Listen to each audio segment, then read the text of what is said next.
Hey everyone, welcome back to Dazzling Diamonds Boutique. So today I wanted to show you guys how I created these custom fans for my church using Canva. So if you guys are interested in seeing how I made these, please stay tuned.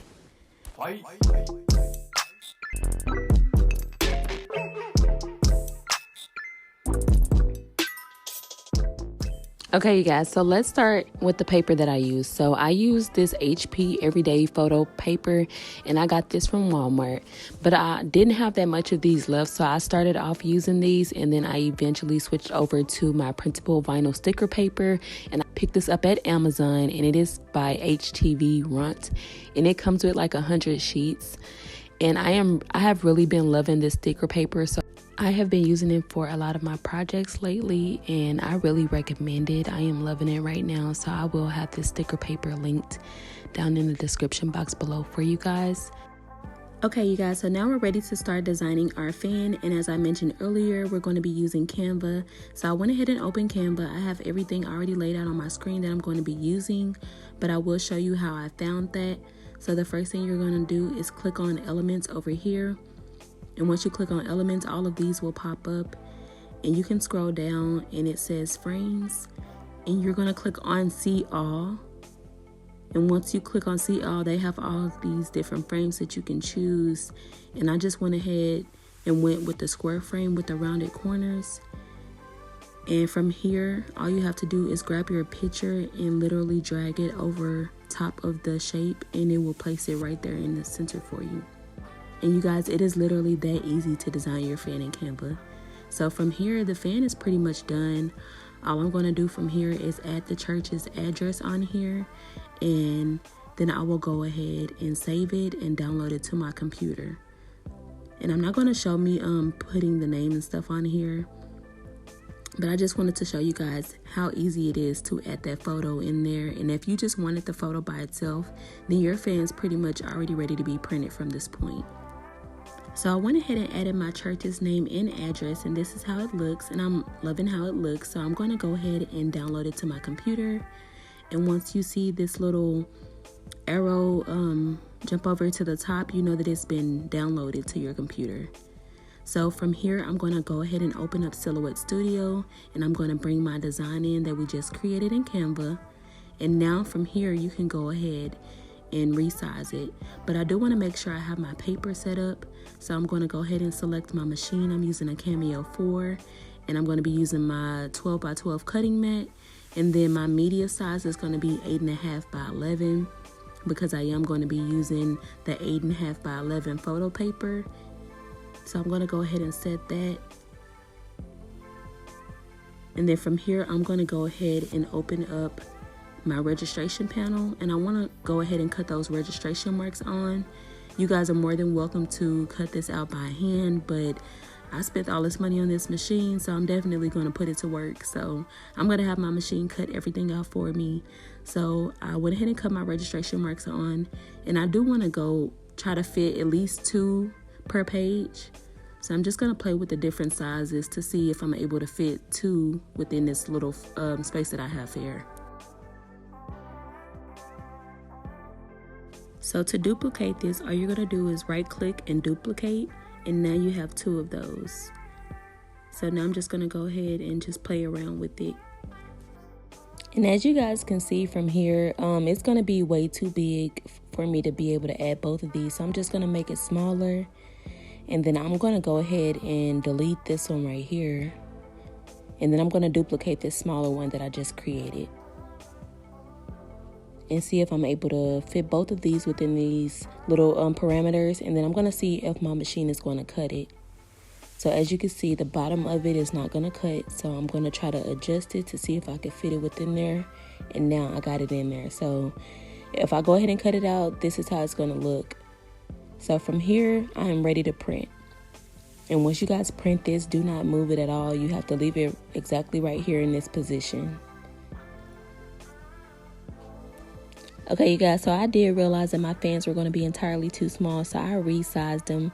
This is how it looks once I resize it, and I ended up putting 1 per page. And I really like this size a lot better because I felt like the first time it was just going to be way too tiny. But I'm just showing you right now how the machine cuts, it's going to cut it out. And it shouldn't be any white left on there at all. But I think that just machine makes the process a lot easier. And from here, you just go ahead and pull up the end, and you see it pulls it right out. So from here, we're ready to go. Okay, you guys, so now this is how everything looks once we have it cut out. And now we're ready to start getting ready to assemble everything. So the only thing you're going to need to assemble is your photo. And then I went ahead and cut out 2 additional pieces of cardstock. And I have my fan sticks here. They are 8-inch sticks. And I did purchase those from Amazon. So you're going to need your 2 pieces of cardstock, and then your photo, and then your glue sticks, scissors, and a hot glue gun. And we are all ready to start putting this together. Okay, you guys, so I do have all of my things separated by the different types of paper. So I have my photo paper here, and then I have my printable vinyl sticker paper over here. And the reason why I have them separated is because you're going to apply them differently. So the printable sticker paper, all you do is remove the backing, and then it just pretty much sticks to the cardstock. And the photo paper, we have to glue it to the cardstock. So that's why I have it separated. And I will be letting you guys know which process I like better in the end.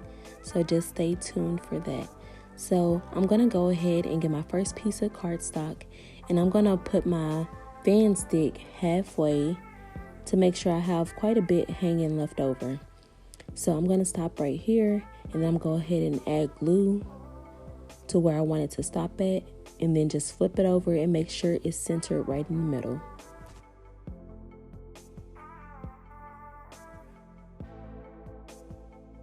And you do want to add very light pressure just to make sure that this stick really adheres to the cardstock. And then what I went ahead and did is got an additional stick, and I cut it in half, so I have 2 extra pieces. And I'm going to add glue, and I'm going to be putting it on both sides of the stick just to make this fan a little bit more sturdy. And I do feel like this part is optional. You guys do not have to add the extra sticks in the middle, but I just wanted to add it to mine because I like the way that it made it come out. So that's the reason why I wanted to add these onto mine. But you guys are more than welcome to just leave it with just the 1 stick in the middle. It should be fine. And you guys, I did not show me gluing the cardstock to the photo paper on the front for the front of the fan, but I did go ahead and do that step before this. So once you have that step done, you're just going to go ahead and start adding your hot glue to the middle of the fan. And I felt like there's 2 ways you can do this. You can either add it to the top of the fan first and then glue it down, or you can add it to the middle of the fan and then glue around and glue the edges. So I did try both ways. I do like applying it this way, just starting in the middle and then making sure I push that design down onto that hot glue so I can get it to set. And if you guys don't line it up correctly, you can kind of move it around before that glue tries to dry, but you have to be very quick about it. So just try to line it up as best as you can.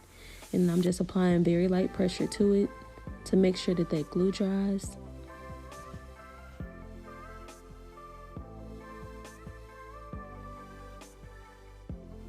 And then I'm going to go ahead and start adding glue to my edges. And I feel like it's a lot easier once you flip the fan over to add the glue to the edges. And once we have applied our glue to the corners, you want to press down on that corner really hard just to make sure that that glue really sets, because you do not want these fans opening up or anything like that when people go to use them. Okay, now once you're done closing up the edges of the fan, we're completely done from this point. You're more than welcome to print out a logo or something like that and put it on the back. That's normally what I would do because I do try to brand all of my things with my business logo, but that's just an option. But the fan is completely done. You just want to go behind and clean up any of the edges, make sure there's no glue strings hanging or anything like that, because we do want to make sure that we are providing our customers with professional looking products. And I did tell you guys I would let you know which paper I prefer. So I do like the sticker paper just because it's easier to adhere, but I think I would prefer the photo paper just because it has a smoother texture and it doesn't feel like kind of thick. Printable vinyl paper has a little thickness to it, so I think I prefer the photo paper. So this is how the fan looks, you guys. It came out really good. I'm really in love with it and it works really well. So I really hope you guys really enjoyed this tutorial. I hope you really learned something. If you guys decide to create these fans, please tag me on social media at Dazzling Diamonds Boutique. I would love to see what you guys create. And I hope you guys are really enjoying my content. If you are, please like and subscribe. I really appreciate it. And I will continue to get these tutorials out for you guys. And I will see you guys in the next one. Thank you so much again. I really appreciate it.